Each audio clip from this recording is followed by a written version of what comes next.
Hello, in front of me I've got Tonsil T45. In this video I'll show you how to perform factory reset of your earbuds.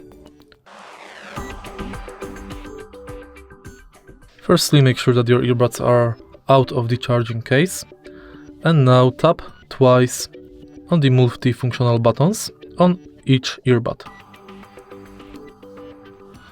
Put them back in the charging case.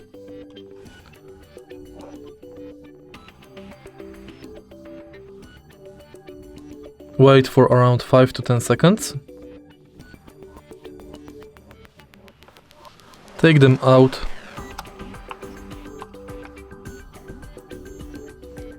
And the factory reset has been performed. If you find this video helpful, please leave like, comment and subscribe.